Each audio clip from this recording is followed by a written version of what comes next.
Is a meaningful change in ENSO coming anytime soon? I am Mark Sponsor, and welcome to the Stormsurf Video Surf Forecast for the week starting Sunday, July 13th.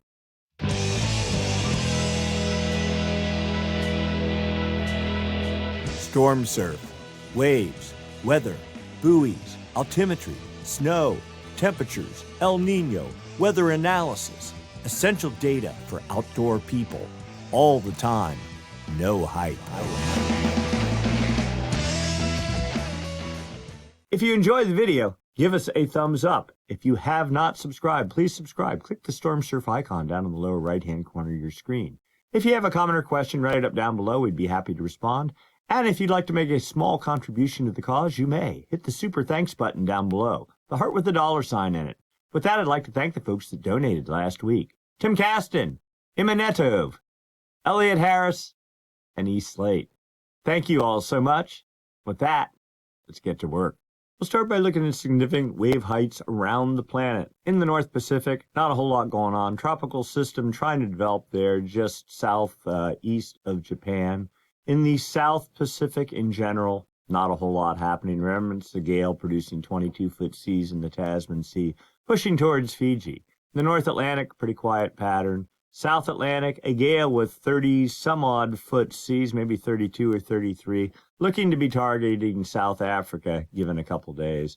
The highlight of today is a gale, if not a storm, with 43-foot seas right here, 43.5-foot seas. Here's the coordinates. These are the highest seas over this entire image or this entire domain, and that clearly is it. And that is targeting, well, sideband energy for sure up into Indonesia, down into Western Australia. So that is the major feature for today. But first, let's take a look at current conditions. We're going to start up north in the Pacific Northwest, the intersection or the border between Oregon and Washington.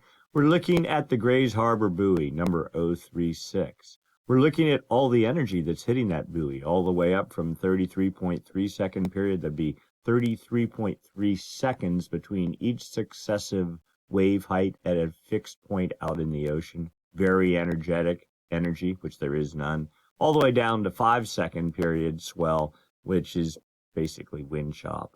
We see tiny little background energy here, 0.3 of a foot in the 14 to 15 second period range. So probably nothing even rideable. Everything is really all wind swell in about the 9-second range and 6-second range. The algorithm will tease out what's going on. Primary swell, 3.2 feet at 9.3 seconds from 281 degrees. And that makes surf at about 3 feet. And then secondary swell, 0.7 of a foot at 12.9 seconds from 258 degrees, putting surf at about 1 foot. So all in all, pretty quiet surf pattern in the Pacific Northwest. Then we head down to Northern California, the Point Reyes buoy, number 029, just north of San Francisco, Ocean Beach area. Looking at the same data, a much more pronounced southern hemi profile here with energy strung between 20 seconds and about 14 seconds. And in each period band, 0.6 to 0.7 tenths of a foot of energy there. Then again, wind swell at about 9 seconds. The algorithm says primary swell, 4.5 feet at 9.4 seconds from 313 degrees, making surf at about 4 feet, 4.2 feet. The secondary swell, the southern hemi swell, 1.9 feet at 13 seconds from 243 degrees, making surf at about 2.5 feet. Just looking here, 13 seconds. Oh, I see. It's picking up some of the wind swell energy, and that's what pushed it over the threshold. But the reality is I think most of the energy is out here in about the 17-second period range. Then we head down to Southern California, the Point Loma South buoy there off of San Diego, buoy number 191. All of it southern hemi swell. You can see it plain as day. This spike right here at about 17 seconds. Let's see what the algorithm tells us. Primary swell 1.9 feet at 17.2 seconds from 179 degrees, so pretty south direction, making surf at about 3.3 feet. And then secondary swell 1.5 feet at 13.7 seconds from 198 degrees, making surf at about 2.1 feet. Then we head over to the south shore of the Hawaiian Islands, the Lanai buoy, number 239. we see not a whole lot going on here at all. A little bump of energy at 14.3 seconds, but that's about it. And that even at 0.7 of a foot. Primary swell, 1.1 feet at 13.6 seconds from 187 degrees. Secondary swell, 0.9 of a foot at 9.9 seconds from 171 degrees. Either one of these is 1 foot, 1.5 foot. So not a whole lot going on the south shore of the Hawaiian Islands. All right, so let's take a review of what's been going on for the past week. We're going to start in the North Pacific. We are back to Sunday, the 6th of July, when a tropical system was, again, southeast of Japan, not doing a whole lot, seas 26 feet. We'll just put this into motion here and cook through this. You see it quickly faded. Another little weak low pressure system. Even NOAA commented, I noticed this week, about this string. There's actually a string of fronts and low pressure systems still strung across the North Pacific. They were kind of amazed that given that it's practically mid-July and it's still happening. And you can see that reflected here in the significant wave height chart as well. We're into Saturday, and here we are, current time, 12Z, Sunday the 13th, and basically no change from last week. Going back a week in the South Pacific, we see a series of gales, not even gales, low pressure systems generating 20 to 22 foot seas, but none of that is meaningful. But then on Monday, early Monday, the 7th of July, a gale started developing southeast New Zealand with 29.7 foot seas, again 29.6, building to 31 feet. Again, 31 feet. This is later on Monday. Lifting northeast, we're really looking at right there, 30 feet. And then it started fading. There is a swell from that system. It is pushing off to the north. It is not the swell that is currently hitting. There is a stronger one behind that. Looking out beyond that, another little gale here formed. Again, the issue is San Diego's cutoff is about 117 west, 118 west. So I'm really focusing on anything that is in the California swell window, though fetch over here clearly does impact South America and Central America. Another area of 28 to 29 foot seas on Wednesday, the 9th of July. Barely got any traction. I don't even know that any meaningful swell will result from that. And then here we are into Friday, Saturday. We'll get, and you see, oops, there we go. Notice here, just things, when you see these blues, that suggests high pressure, a split jet stream, and not a good pattern supportive of any sort of gale development at current time. To the North Atlantic, pretty calm a week ago on the 6th of July. We'll put it in motion. I mean, given the time of year, the only thing we'd really be expecting to see is some sort of tropical activity, and we don't see even a hint of it. We're already out past a week, so that's the end of that. Nothing the past week in the North Atlantic. Then to the South Atlantic, again reviewing, notice the ice line pretty far to the north here. Little gale, 22 foot seas, maybe 23 feet, building in aerial coverage as it approached South Africa on Wednesday, the 9th of July. And whatever swell was generated by that has already hit. You can see another gale producing 28 foot seas south of South Africa on Friday, then pushing off to the east and getting, whoops, there we are, current time. Little gale, 32 foot seas or so, but nothing particularly noticeable even happening in the South Atlantic. Then finally to the Indian Ocean, Sunday, the 6th of July, a week ago, we had two gales, one southeast of Africa with probably about 37 foot seas, and another gale southwest of Perth with 33 foot seas. We'll just see how this all evolved. You can see pretty reasonably active pattern. We're into Thursday now. Another gale trying to get some traction with 32, 33 foot seas on Friday. Sweeping across the South Indian Ocean. Stronger gale as of yesterday with 43 foot seas, building to 44 feet, hold down to 43 feet as of right now. And we'll see when we get into the forecast section whether this thing dies or continues to track off to the east. But regardless, swell has been generated from it, and it is pushing towards the Indonesia and Western Australia. So what is to come? We're going to start by looking at the Jetstream. These are winds of about 30,000 feet. These winds help support the formation of gales. When those gales form, help direct their track.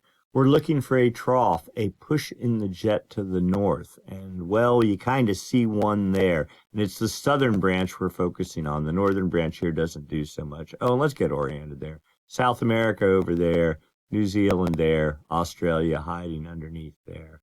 And the Ross Ice Shelf, you can't see it, but Antarctica down here.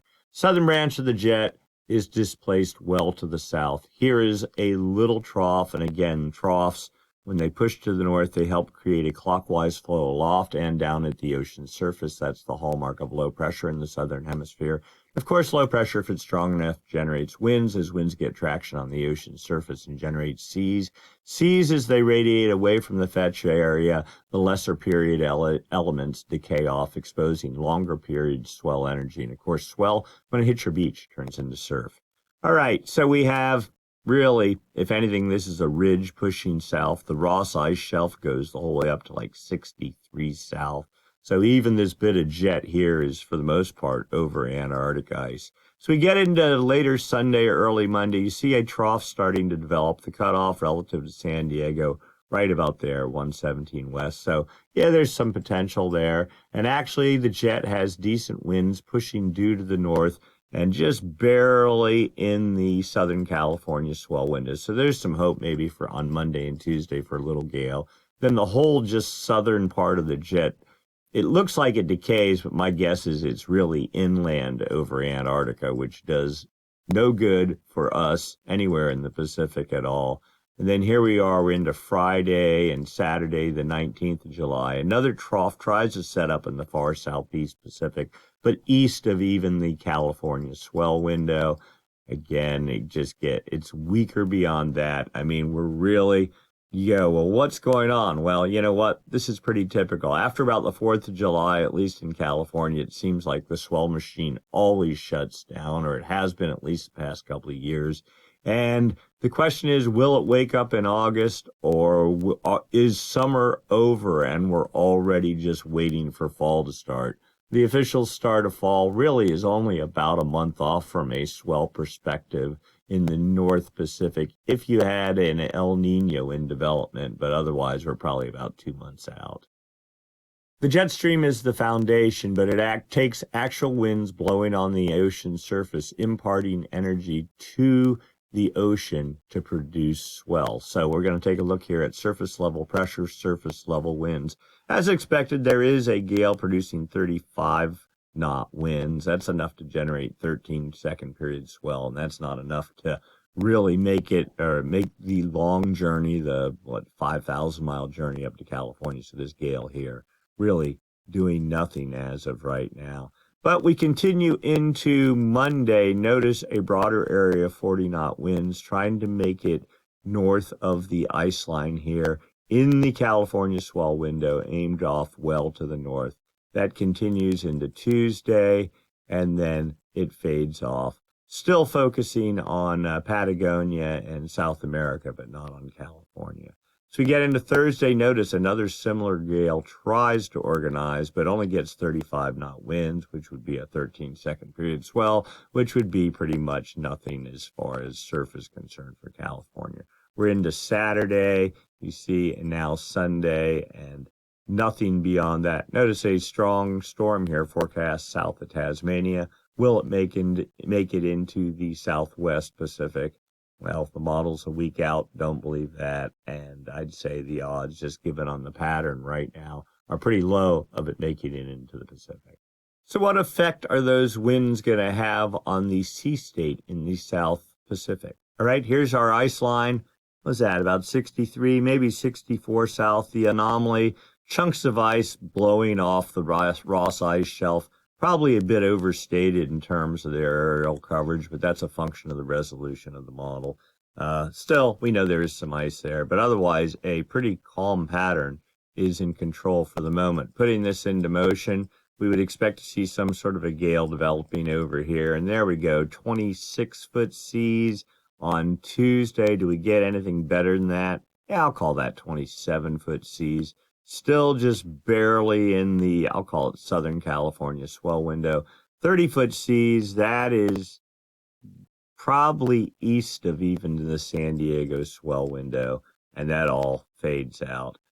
Moving on, here's that big blue signature. That means probably high pressure, literally no wind movement and no seas. This is on Friday, the 18th of July, and it goes into Saturday and Sunday and nothing. Also notice, see this gale here?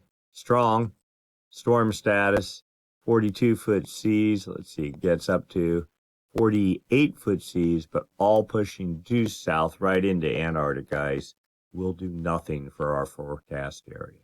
So pretty much nothing on the charts for the South Pacific for the first time. Well, there was a little one. Yeah, okay, so I'm not going to be all doom and gloom here. One little gale, and then things go to sleep. North Pacific for the next week, we'll put this into motion, but you all know as well as I do that it would be crazy to think that anything significant is going to happen other than maybe some massive tropical system. Notice there is tropical activity. It's all right here. Focus at about 1:30 east when we get into the ENSO discussion.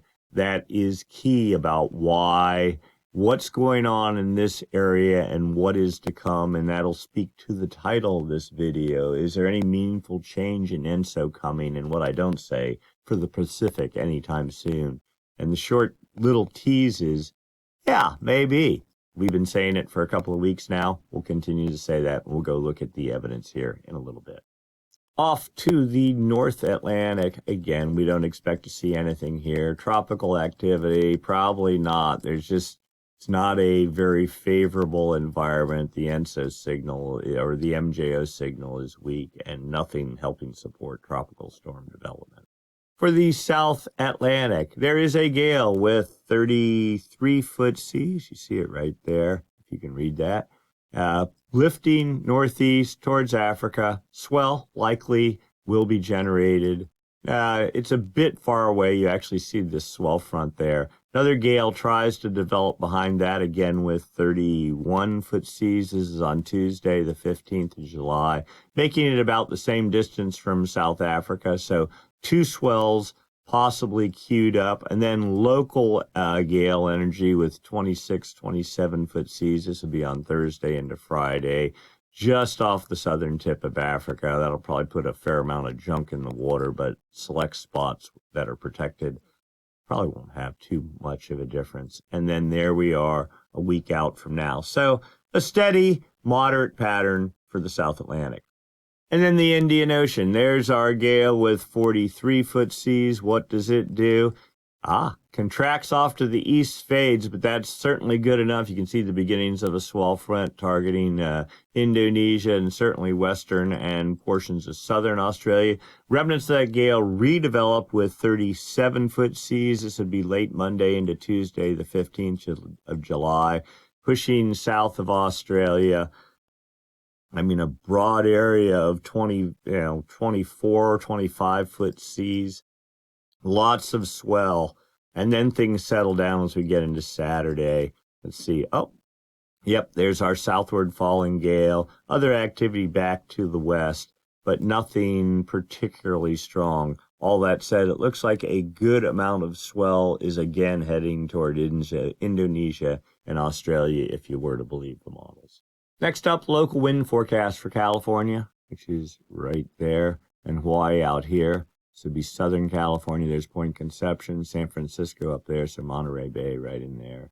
Northern California. Typical summertime high pressure system filling the Gulf of Alaska, producing a pressure gradient with heat low inland, tightens up the isobars, produces northwest winds, which is really trade winds for California for this time of year. Winds 20 to 25 knots, generating wind swell. This is mainly off of Cape Mendocino here, but you notice it's sort of like eddy flow. And so the heat low is kind of like doing this sort of thing. The high is out here. So you get this south flow pushing up along the coast. That's good because it helps warm water temperatures. The northwest wind is the upwelling wind. The south wind is the down, I guess you'd call it downwelling, but it is basically, it prevents upwelling and so allows surface waters to warm. Put this into motion. That's current time. So we get into Monday. Notice winds building to 35 knots, just barely off of like North Cape Mendocino area, with the eddy flow or a weak northwest flow for the bulk of California, producing wind swell. Oh yeah, trades 15 knots for the Hawaiian Islands on Monday. So we get into Tuesday. The gradient broad in coverage, 20-knot northwest wind, still generating wind swell, but the core right here looks to be starting to collapse. Trades 15 knots for the Hawaiian Islands. So we get into Wednesday. Now the gradient, even whatever there is associated with this high pressure system here, starts lifting north, and a light wind regime for all of California. Trades 15 knots for the Hawaiian Islands. Thursday, no wind swell, no meaningful wind, 5 to 10 knot northwest winds down the California coast. Trades 10 to 15 knots for the Hawaiian Islands. Friday, even a lighter wind regime for California. Maybe, just maybe, the springtime pattern is finally going to collapse in the North Pacific, and certainly relative to California. That probably also, though, means heat or warmer temperatures for inland California. Trades 15 knots for the Hawaiian Islands. We get into Saturday. Gradient tries to rebuild 20-knot northwest winds over a small area. Trades 15 knots for the Hawaiian Islands. Sunday, there we go. The gradient again trying 20 to 25 knots. That'll make for some wind swell. And winds kind of trying to build down into central California in the 10-knot range.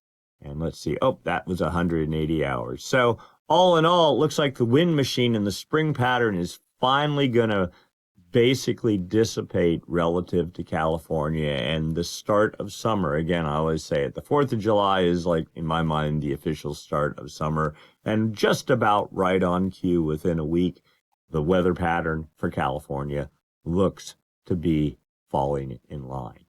The hiker's temperature forecast for the intersection of the Pacific Crest Trail and Tioga Pass Road, that would be right here, 8,700 feet. This is the temperature in various levels of the atmosphere, from 14,000 feet all the way down to sea level. But at the Pacific Crest Trail, you see temperatures generally at 60 to 65 degrees. Now, this is a little bit old. Last it ran, it was on a Friday. Just, there's piles of data I got to pull in to build this thing. But you get the idea. 60 to 65 degrees, maybe cooling off some as we get Wednesday, Thursday, and that's even being reflected like in the local Bay Area temperatures. Things are supposed to cool down. So we'll say 55 to 60 degrees for the most part. And then maybe slightly warming up after that as we get into a week from now, next weekend. But still not hot, not cold, at least up at upper elevations. But you can see down at 3,000 feet, theoretically, it would be, in the 90s or 95 degrees. All right, so let's go take a look at some spot surf forecasts. I mean, my expectations are exceedingly low for any meaningful swell, but we'll go through the motions just the same. Starting up north, Columbia River area there, west of Portland area. Wind swell, that's my guess, 4 feet pretty much Monday, Tuesday, coming back up on Thursday, and then as we get into next weekend, even that wind swell dies off. We saw that in the weather and the wind charts off the western U.S. Wind really dies. Let's go take a look at swell. 4 to 5 feet at 8 to 9 seconds as we get into Thursday, 4.5 feet at 9 seconds sort of thing, and then down to 1 foot at 6 seconds. So pure wind swell, something rideable, but nothing more. We go down to Ocean Beach, San Francisco, surf heights in the 3 foot, maybe 4 foot range. Building possibly to, we'll call it 5.5 feet on Tuesday. That's wind swell. And then you see this steadily decaying pattern from there with surf heights 3 feet down to about 2.5 feet. Local winds, not too bad. Swell heights, 3 feet at 10 seconds today, building up to about 5.5 feet at 10 seconds on Tuesday. And then I'd expect to see a drop-off after that, 3.4 feet at 9 seconds. Now, what you're not seeing is there is some southern hemi swell buried under here. We'll get into that. The Southern California swell forecast is a reasonably good approximation of what eventually migrates up into Northern California if it's a pure south direction, and give it about a day later. So here we are, Southern California, Dana Point, surf heights, 2 foot, building to maybe 2.5 feet sort of thing, holding the whole way through the week, very light winds. Swell heights, okay, today 1.2 feet at 14 seconds. Here comes the new swell. We saw it. It's just starting to build.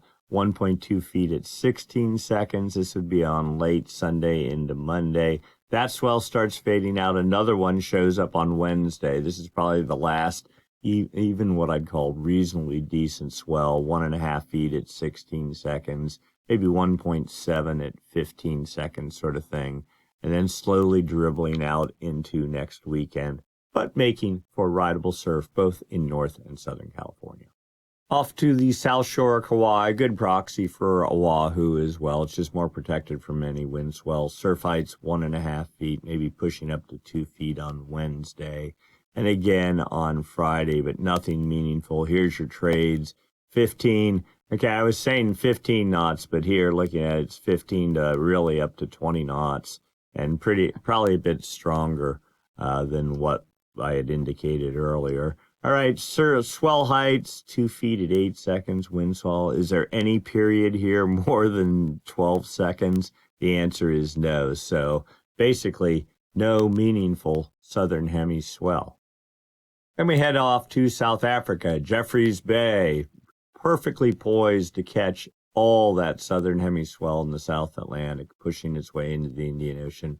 Surf heights, 10 feet, 11 feet, something like that, is Sunday into Monday. Coming back up to 15 feet on Wednesday, dropping off. When you see those drop-offs like that, it means a major wind event. You can see it there.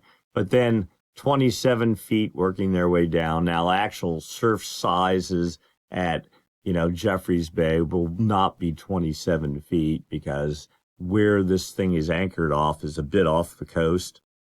Just the way the models work, it's pretty hard to get really tucked into the coast there to get exact surf heights at a particular break, but it gives you a good idea of the trend. You see the wind pattern here too.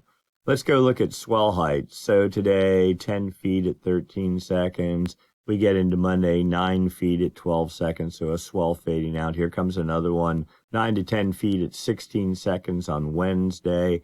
Then some sort of a wind event in here, and then swell heights 18 plus feet at 14 to 15 seconds, fading from there. That would be on Saturday. And then one last check, and of course Bali, the place that always is the catcher's mitt for swell in the Indian Ocean. Surf heights 9 feet today, fading to 7 to 6 feet as we get into Wednesday. Holding there, and then another pulse of swell arriving. Surf heights theoretically at 15 feet on Friday, and then heading down from there, but still well overhead for the rest of the work week. Go look here at swell heights, 5 feet at 15 seconds, 5 feet at 14 seconds. New little pulse shows up, 4.5 feet at 13 to 14 seconds. And then a larger pulse, 8 to almost 9 feet at 16 seconds from Friday on. Great time for a trip, for sure. And now for the long-term outlook. Let's go take a look at the two major weather oscillations that affect the potential for building surf and then maybe even rain in winter months. The MJO, the Madden-Julian Oscillation, and ENSO, the El Nino Southern Oscillation. That would be El Nino or La Nina, the yin and the yang, the two sides of that, just like the MJO, the active phase and the inactive phase. We're going to start by talking about the MJO, the Madden-Julian Oscillation. There are two phases to it, the active phase and the inactive phase. The active phase is our friend. It is like a low-pressure system. These two phases of the MJO, they rotate opposite each other on the equator going west-east. Active phase on one side of the planet, inactive phase on the other. They rotate west-east around the planet on the equator.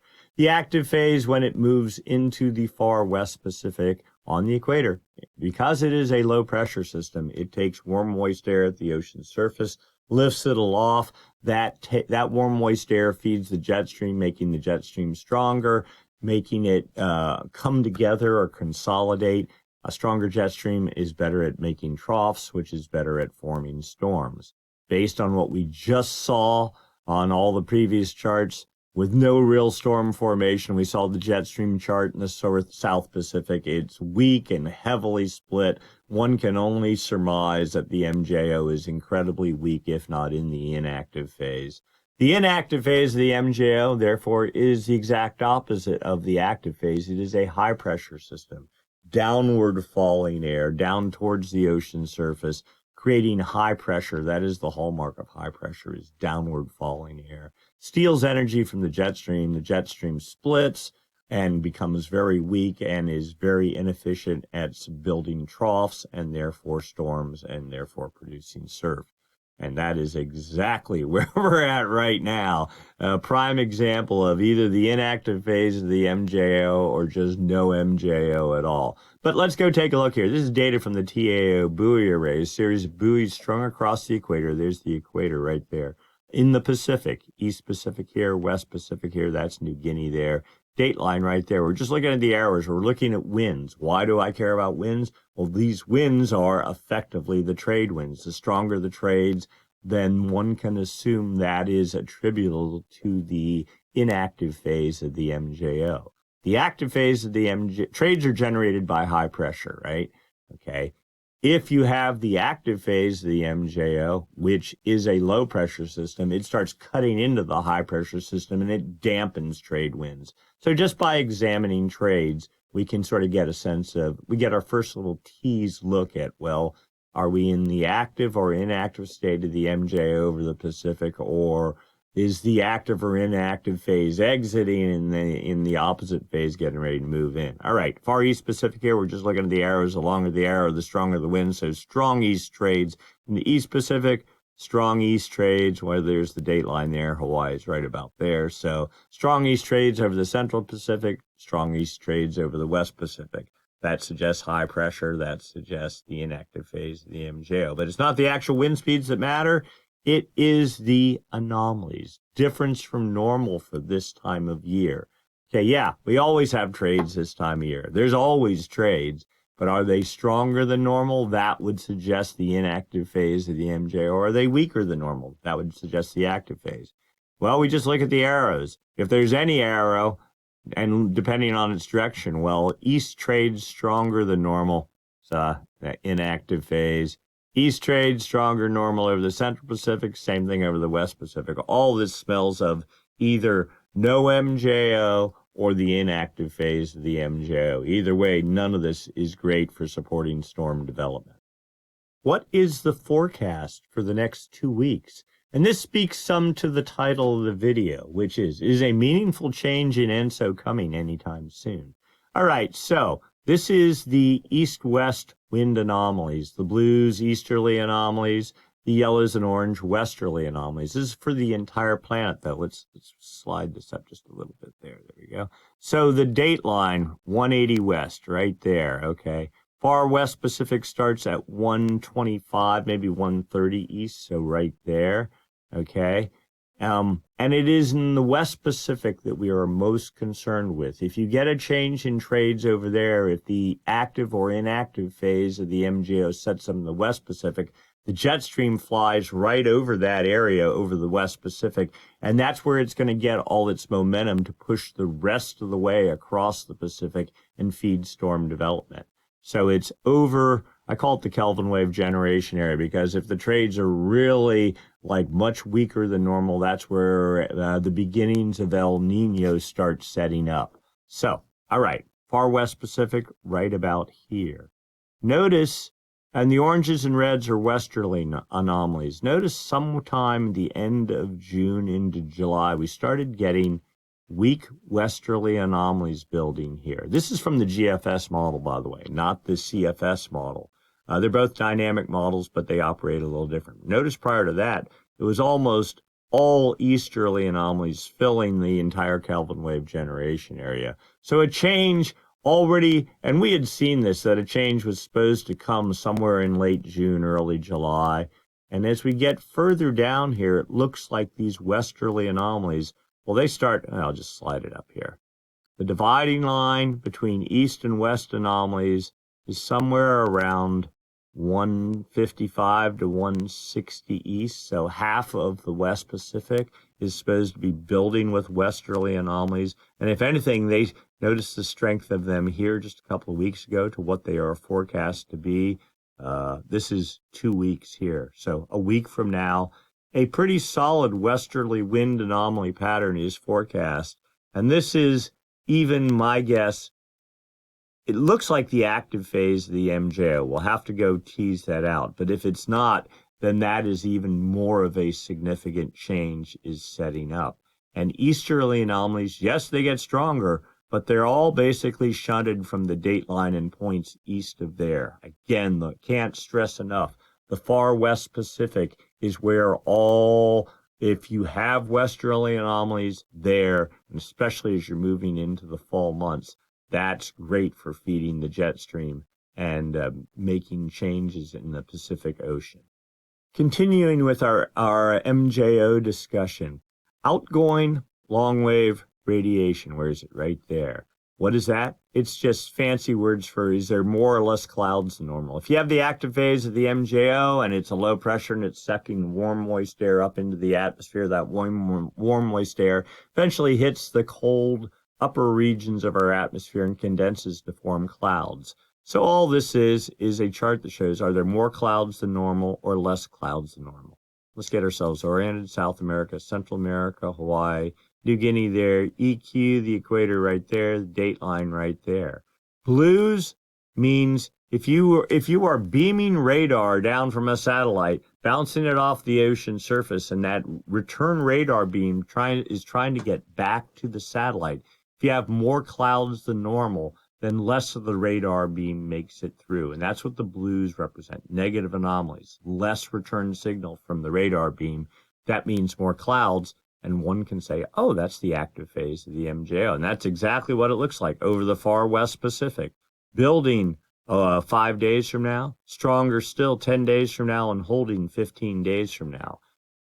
A week ago, even 4 days ago, this model was just showing nothing going on, dead neutral. All of a sudden, it appears that the models at least are getting a hint that maybe something is changing in the atmosphere. And that speaks to the title of this week's video. Is a change coming? What was the actual title here? It was, is a meaningful change in ENSO coming? Well, I don't know about ENSO, but at least from an MJO, and the MJO is the starting point for ENSO. So, at least per this, the statistic model, let's go see what the dynamic model says. Oh, wow. Dynamic model suggests even a stronger signal 10 days to 15 days from now. Here, look at the last two frames there. Last two frames there, a little darker blue. Looks like some sort of an active pattern is to be building over the West Pacific. Also notice here is your more sunlight reflected, and you see this would be the inactive phase starting to set up over the Atlantic per the statistic model. Dynamic model picking up on it too, and also making it building into the Indian Ocean. So maybe some sort of a change is actually coming. So let's look at the phase diagram for those same two models, statistic model, dynamic model here, and this helps really detail exactly what's going on. What am I looking at here? Well, just assume that the MJO, it does move from west to east, from the Indian Ocean to the Maritime Continent, to the West Pacific, to the East Pacific, under the United States, across the Atlantic, back to Africa, back to the Indian Ocean. Both these two oscillations just continually rotate around the planet. The heavy dot is where the active phase is today. So over the West Maritime Continent. The further the dot is from the circle, the stronger the active phase is. So a very modest active phase. And here's 1, 2, 3 forecast tracks. 2 of them have the active phase, the MJO, moving to, I'll call it the far east, or the very, very far West Pacific. But one of these members saying the active phase, if anything, getting a little stronger. The dynamic model, here we go, look at this, putting the active phase at moderate status, about, let's count them, 1, 2, 3, 4, 5, 6, 7, 8, 9, 10 days from now. over almost the core of the West Pacific. This is actually a very good scenario if this were to happen. Now, this is basically the GFS model. Maybe is overhyping it a bit, but still it suggests right now we're in dead neutral, nothing really happened. Active phase, forecast moving into the West Pacific, anywhere from modest to almost moderate strength 2 weeks from now. That is a significant change, and that occurred in the models just in the past 2 days. All right, so then let's go look at the CFS model, another dynamic model, more of a long-term model. And again, this is 850 millibar zonal wind anomalies, the blues easterly anomalies, the yellows and orange westerly anomalies. Now this is for the whole planet again, so let's expose the scale here. The date line right up the middle. Far West Pacific starts at about 125 east, so right here. Here is our building westerly anomaly pattern today. Pretty strong, if anything, making it to, wow, not to the date line, but 2/3 of the way to the date line, and forecast holding for about the next 5 days. Now, according to this model, and this model's been showing this, but it's like very strange. It's the CFS model. You'll see the next version in a second. It shows that the West anomalies collapsing still in the far West Pacific to about maybe 135 east, something like that. Then you get into the end of July, like the 28th of July, and then you see the westerly anomalies again building, filling almost half the Kelvin wave generation area. So this also suggests the dotted contour here, the black line, MJO, dotted contour, inactive phase. So this is showing the inactive phase due south of California at the very moment. And the active phase forecast starting to build way over the maritime continent, almost in the Indian Ocean, and never making it even into the West Pacific. But you see how strong the westerly anomalies here are as we get later in the month. The stronger they are and the more they encroach to the east, the better for us, at least in terms of the Pacific locations for surf. But right now, yes, looks like some sort of an active, not an active phase, but a building westerly anomaly pattern forecast for the Pacific. Let's go out a little further. All right, so here's the CFS model, but it goes out 3 months. Past performance at the bottom, the forecast is at the top here. Date line runs right up the middle. And you can just look at the forecast and you go, wow, I see westerly anomalies building, filling the West Pacific, easterly anomalies filling the East Pacific, okay? As compared to where we were, where East anomalies were like in March, filling the date line. This is your La Nina signal, and this turned into a Modoki La Nina. Looks like we're going into some sort of Modoki-like La Nina pattern, but with the easterly anomalies even further to the east as we get into time. Let's overlay the MJO here first. All right. A single contour, some sort of incredibly weak active MJO over the dateline region, I'll call it right now, with westerly anomalies filling most of the West Pacific. And you see, now here's where things get different from the last version of the model, because look at westerly anomalies here. A week from now, they are supposed to be filling the entire West Pacific to the dateline and beyond, and holding as we get the whole way into the beginning of August. Then we go into sort of a neutral, weekly, inactive phase pattern beyond that, though some sort of neutral to west anomalies hold in the West Pacific. And then the second week in August, so a month from now, finally a significant active any significant movement of the MJO with 1, 2, 3, 4, 5 contours. This has been on the model for like forever. It starts actually in the West Pacific on about August 14th. I mean, that's still a month out, so we'll see what really happens. But the model has been consistently suggesting westerly anomalies. Basically, I'll just draw a line here from about, let's say, 165 to 170 east, filling the whole West Pacific moving forward. Easterly anomalies east of there, and the MJO finally waking up. Let's overlay the low-pass filter here. This is the real teller. The black contour here, the low pressure bias. This is your El Nino indicator.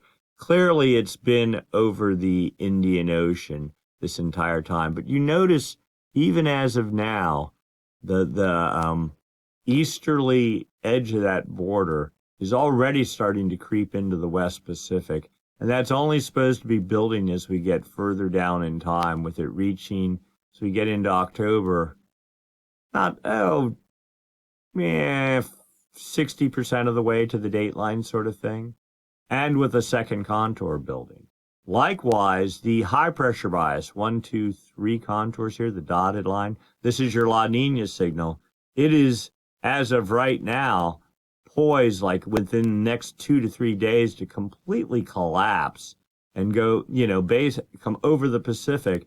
That's probably what's allowing these westerly anomalies to build up. Then it tries to wake up. Oh, and with the second contour now as we get into September. So what's this mean? Probably a significant return of the MJO. Yeah, we're in literally the doldrums of summer right now, right? No winds, no storms, the Jetstream weak, no movement in the atmosphere.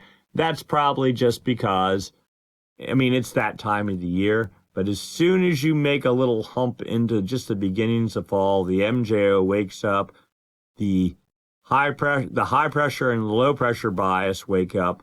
But when they finally wake up and come out of their slumber, the low pressure bias has made significant inroads into the West Pacific as compared to last winter. That would be good, I think, for supporting the jet stream and for building storm development as we get deeper into fall. Now, the real question is this high pressure bias. Well, California is at 120 west. This is down on the equator now.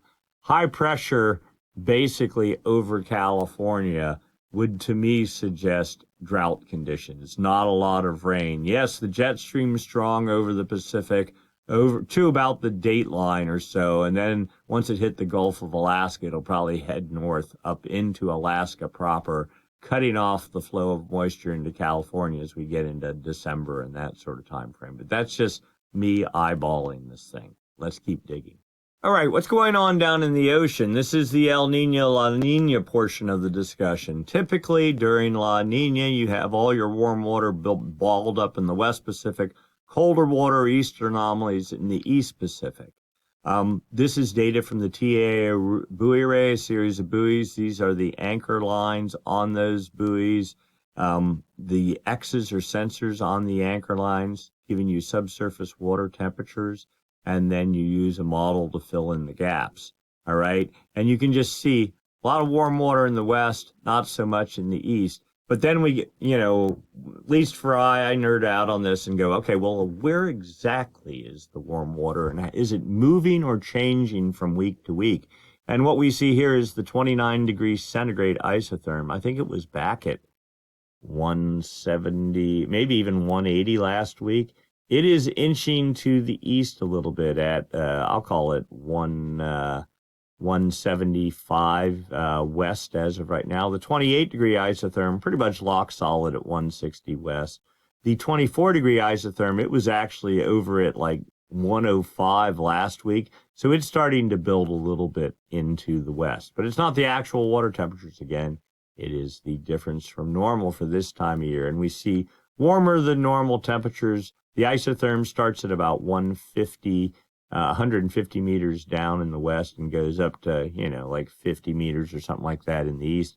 The entire isotherm, above the isotherm, is warmer than normal temperatures, plus 1 degrees in the west, plus 2 degrees in the east.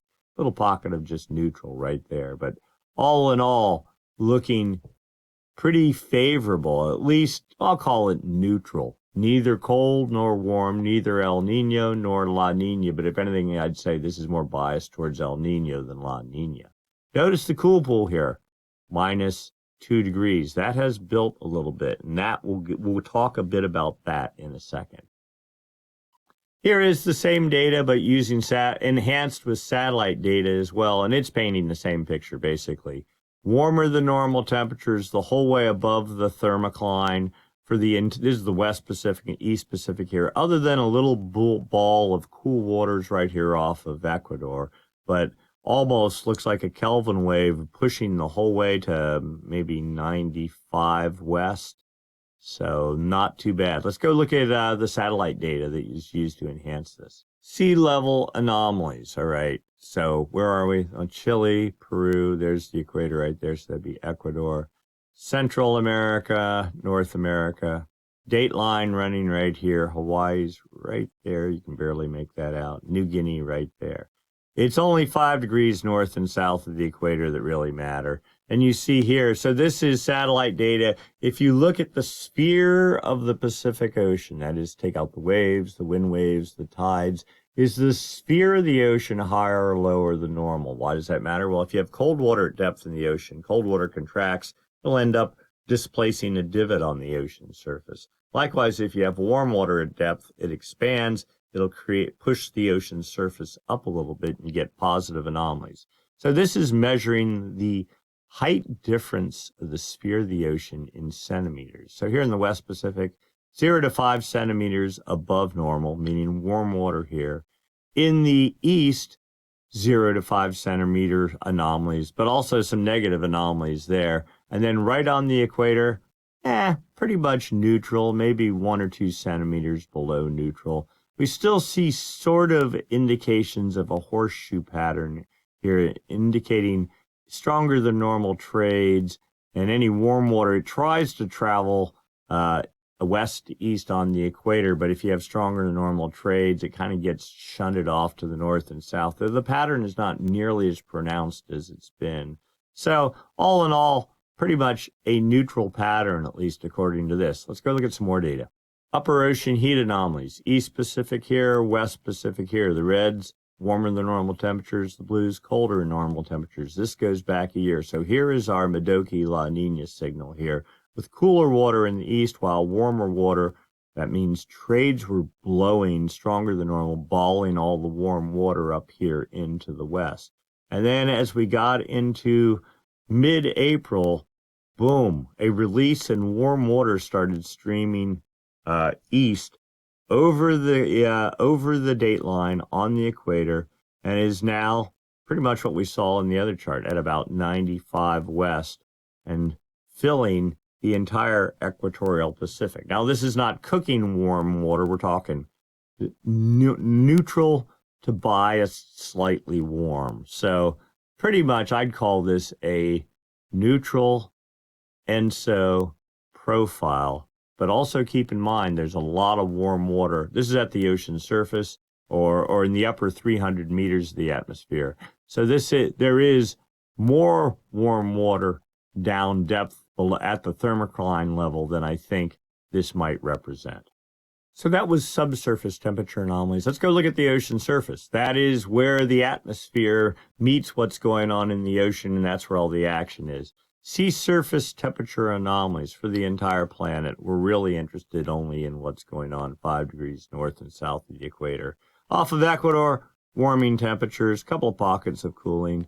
Over the central Pacific, white is neutral with a couple of pockets of cooling, couple pockets of warming. So pretty much neutral. And then in the west, clearly warmer than normal. Yes, all that big warming there, all that is high pressure. Here in the center of high pressure circulating clockwise in the northern hemisphere. And like there, you can literally see this is high pressure. There's your northwest winds raking down the California coast, creating upwelling, and the upwelling signature to a point there south of Hawaii. Okay, and in the center of those high pressure systems, there's no wind at all, no clouds. The sun comes pushing through that, starts warming the ocean surface. But the depth of that warming is like 2 feet.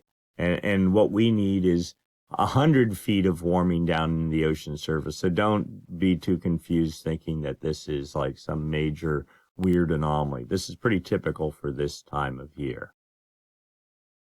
Sea surface temperature trend for the past 7 days. Ecuador right there. Notice the pockets of cooling. That's what really stands out. And again, only 5 degrees north and south of the equator.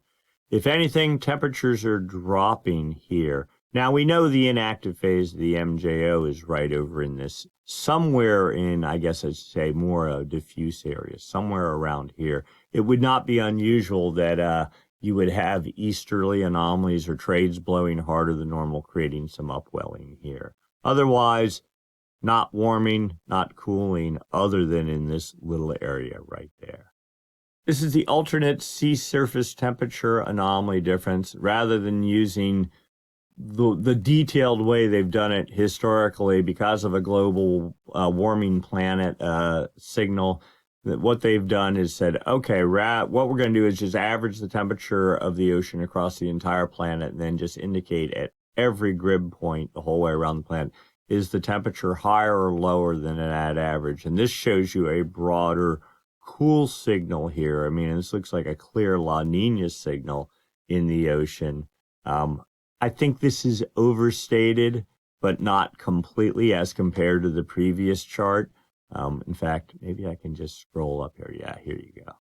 There, you still sort of see a sense of a triangle of cooler water here with warm water embedded in it, whereas this one, it's more starkly pronounced. This sort of, again, and maybe this speaks to the PDO signal too. And, for those of you that know the PDO, it's sort of saying we've been in a long-running cool phase since 1998. This sort of highlights that with warm water in the west.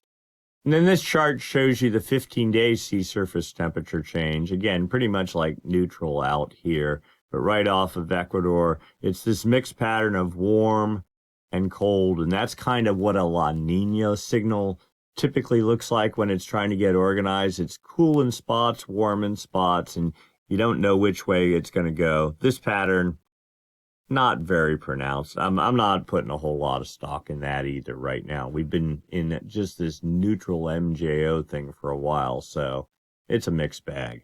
CDAS Nino 1.2 index.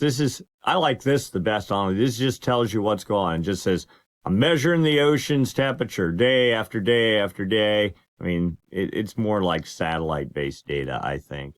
And then it just says, how is it compared to days and months previous? Doesn't even care about the long-running 30-year average or any of that. Just gives you sort of a trend. Where are we going? Today's value, 18 thousandths of a degree below normal. So basically dead neutral. And it seems like we've been pretty much dead neutral since the beginning of July. A little bit warmer, a little bit cooler at times. And you notice sea surface temperatures here have been going down, but they were unusually warm there in the spring for some reason. This is pretty much saying ENSO neutral in the area right there by the Galapagos and off of Ecuador. That is not the official El Nino monitoring region, though. This is the official El Nino monitoring region, the Nino 3.4 region. You see temperatures slowly have been trending up until about the past 3 days. The current value, 212 thousandths of a degree below normal, so 0.2 of a degree below normal. Now, what is considered neutral? ENSO neutral is from half a degree above zero to half a degree below. So we're neutral, though I'd say neutral biased cool. And down here, this is the Nino 3.4 region. These are sea surface temperatures. The official record, the sea surface temperature anomaly in the Nino 3.4 region for the week of July 2nd, 0.0, as neutral as it can be. This is the Nino 1.2 region over here, 0.4 of a degree above neutral. So just looking the whole way across the Pacific, we're neutral. If anything, maybe biased 0.1 of a degree, but this is corrected data, and I think the correction biases a little bit on the high side, so I'd put all this at about 0. We're as neutral as you can get. So what does the atmosphere think is going on? Okay, we look at the Southern Oscillation Index. It's just the difference in pressure between Darwin, Australia, roughly in the Indian Ocean, Tahiti in the Pacific.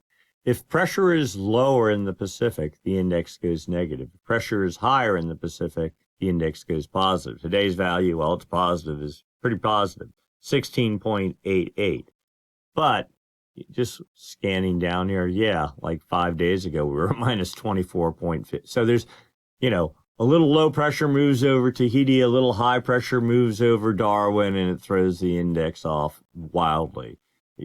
So we can just like try to eyeball this and see, yeah, this erraticness that we're seeing, it's been going on pretty much all month. So let's just do a 30-day average. 30-day average, 1.18.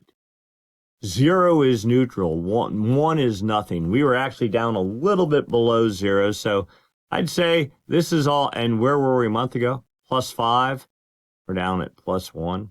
We're neutral, really neutral. And then if you want to take it, so this is your MJO indicator. And this says basically neither the active nor the inactive phase is in control. But because it's a 30-day average, it's like looking back 15 days, so 2 weeks ago. So it lags. The 90-day average is your El Nino La Nina indicator. It's at, again, 1.1, neutral. Where were we a month ago? +4. So it's coming down. So all this is suggesting, well, let's just go look at a graph, and rather than me telling you, you can see for yourself. Here's a graph of the data as of July 11th. This is considered neutral. They say +7 to -7. I say +5 to -5. But either way, we're in the neutral range, bias slightly positive, but, so slightly towards La Nina, but basically neutral. Here was our Madoki La Nina from last winter. We're dropping, you could draw a line through this and say the trend line is down. And then, of course, here is our weak El Nino back in 23 or whatever it was, which was starting to be a super El Nino and then just completely fell apart. Now we're dead. Neither active nor inactive, neither El Nino or La Nina, just dead in the middle. Outgoing long wave radiation history, right? The date line runs right up the middle here. This is for the whole planet. Pacific starts about 135 east. What I've noticed here, so here is our La Nina signature. The positive values meaning clear skies, no clouds, meaning the La Nina, high pressure over control, the date line, that all fell apart in April. And here we are now, nothing really going on. But what I do notice is this building signature here of wetter, cloudier than normal skies, right knocking, if not in the West Pacific, it's about 125 to 130 east, right on the hairy edge of coming into the West Pacific, which is exactly what we were seeing in the low pressure, high pressure bias. In fact, let's just go over and look at it real quick. Here is your low pressure bias right here. The center of it as of today is like at 120 east, and the building low pressure signatures we get into the fall.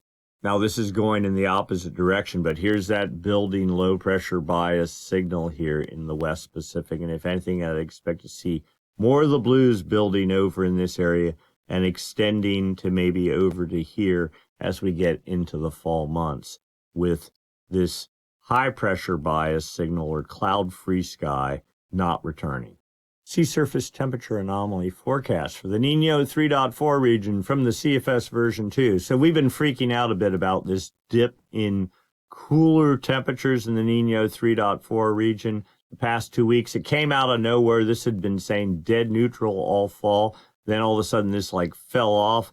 Now this is the raw data too. Sea surface temperatures now forecast down to 0.45 of a degree. Still not even, not even La Nina, and only getting to 0.45 for maybe a couple of weeks, if you will. And this is uncorrected data. And also notice temperatures rising when we get into January going above normal. The actual corrected data, PDF corrected, says temperatures, somewhere in the 2.5 degrees would be here.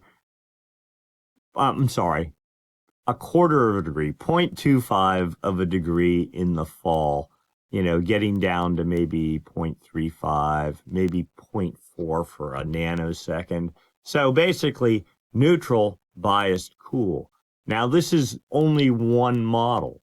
All the other models, that we're looking at are saying dead neutral the whole way through. The CFS model is good. It's picking up on something. And you know what I think it's picking up on?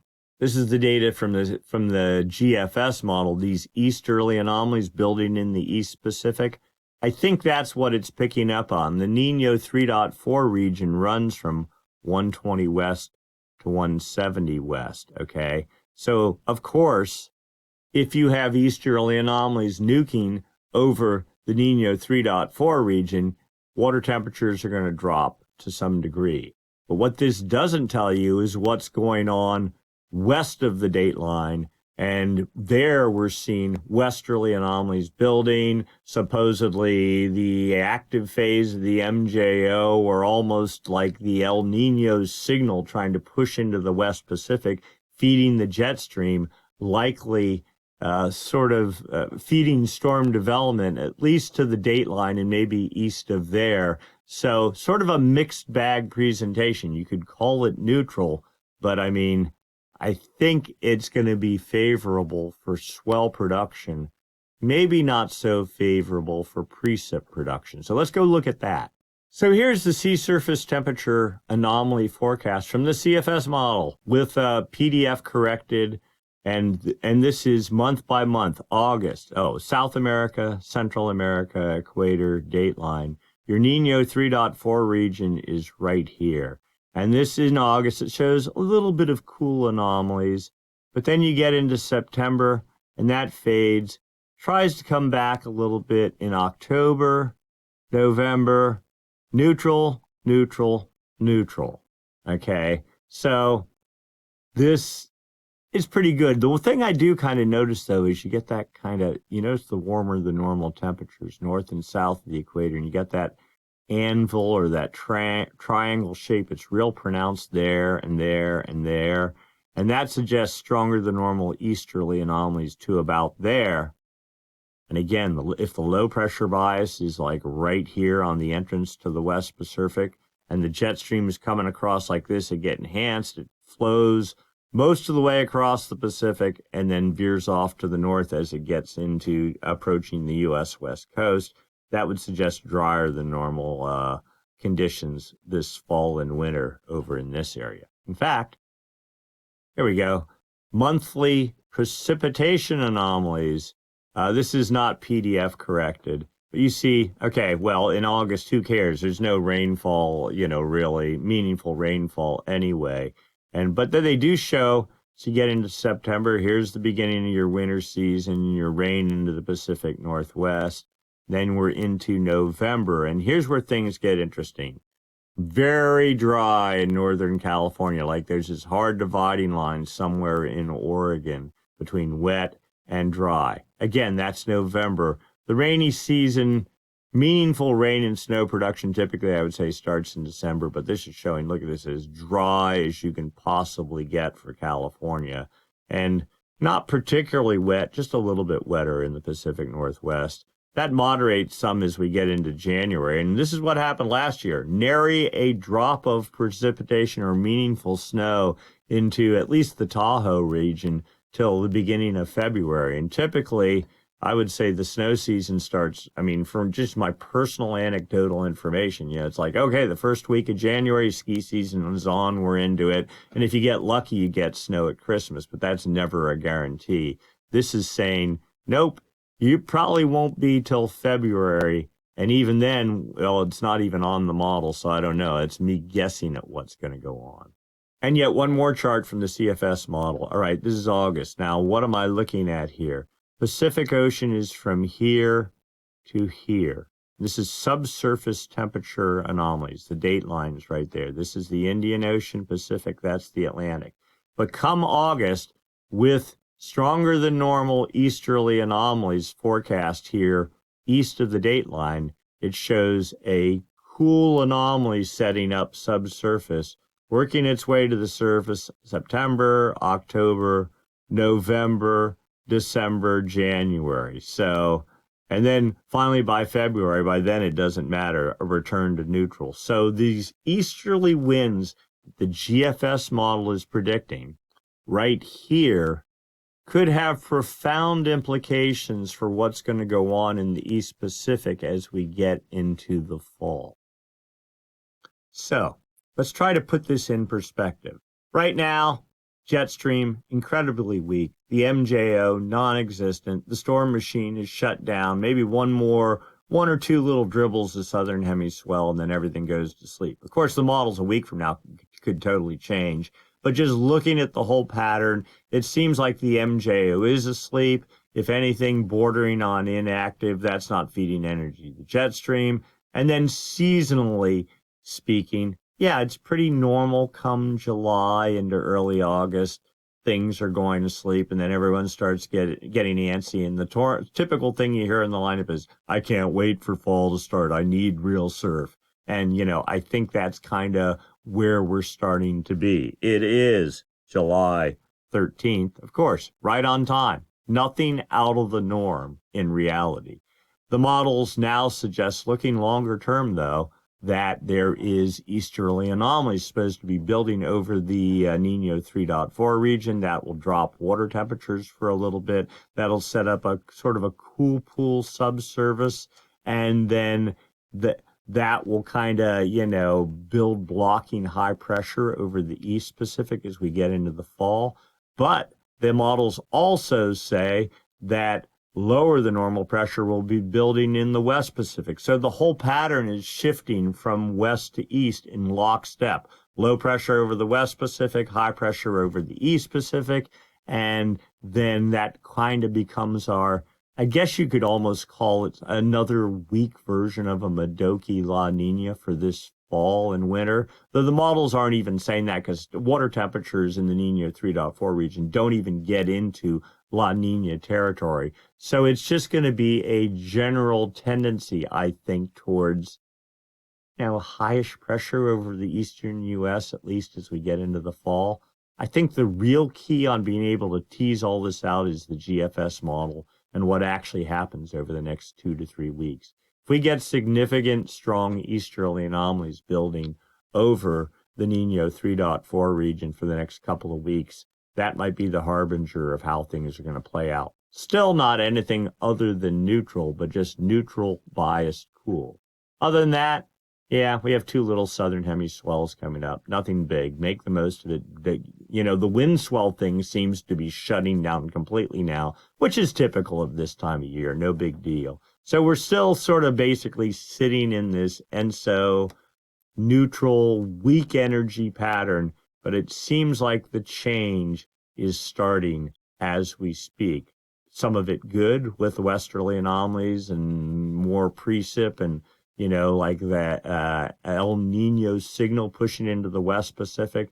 But by virtue of that happening, it's taking the high pressure signal and pushing it further east, but it's going to set up right over top of California in the fall. So, maybe that's a good thing. Offshore winds and then long distance swell from across the dateline.